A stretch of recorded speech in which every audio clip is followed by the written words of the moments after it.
If you've ever felt regret or shame about hitting your child, beating your child, or screaming at your child, and if you are spanking or screaming 1 to 5 times per week, or if you are looking to enhance your emotional intelligence to respond to challenging situations from calmness, please remember first that you are not a bad parent, you are not broken, and you are not failing at life or parenthood.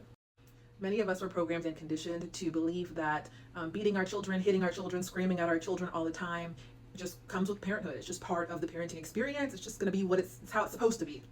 Many of us were also programmed and conditioned to believe that not only that, but it's also good to beat your child, good to spank your child, good parenting to scream at them and yell at them, that it shows strength.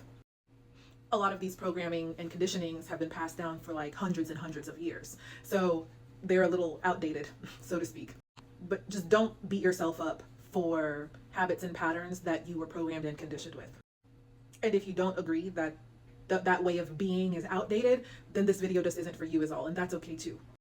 So you can beat your child and scream at your child and hit them repeatedly, and they're still going to show up for dinner. They're still going to come to you for hugs and kisses. They're still going to be under your roof because technically they have no other choice. They're under the age of 18, right? They're going to do their best to forgive you. Many of you watching this video have watched your children come back and love you harder than ever before and kiss you and hug you and just act like whatever happened before never even happened. A lot of you watching this video have had children who have been beaten, hit, screamed at repeatedly, cussed at, belittled, called names, and they keep coming back and forgiving over and over and over again, doing the best that they can from their level of awareness to keep the peace between them and their caretakers.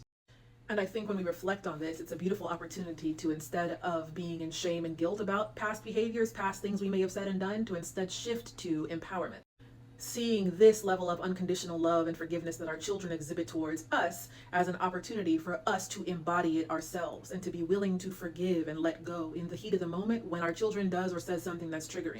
They have forgiven and let go of so much. It's our opportunity to embody what it's like to let go and forgive over and over and over again.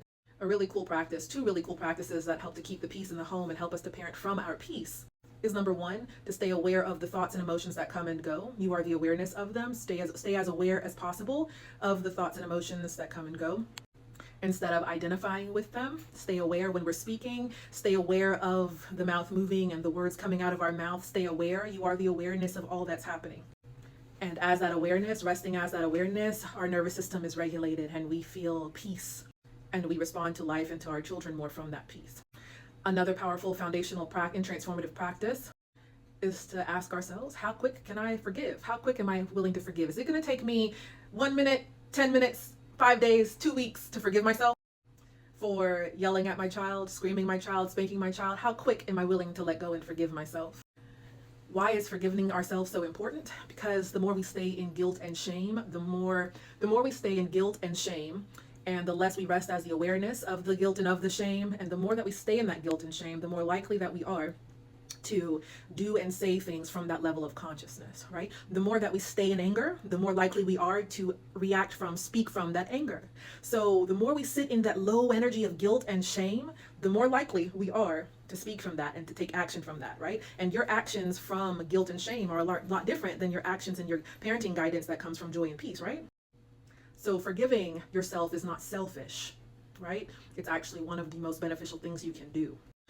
The more you quickly are able to forgive yourself, the more you practice forgiving yourself when you feel like shaming yourself or sitting in guilt, the easier it is for you to project that forgiveness onto your children naturally.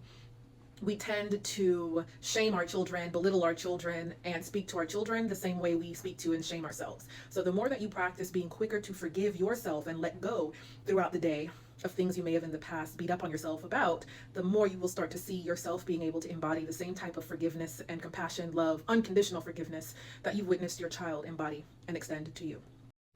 Follow for more parent empowerment. And remember that you are powerful and capable of more than you can possibly imagine.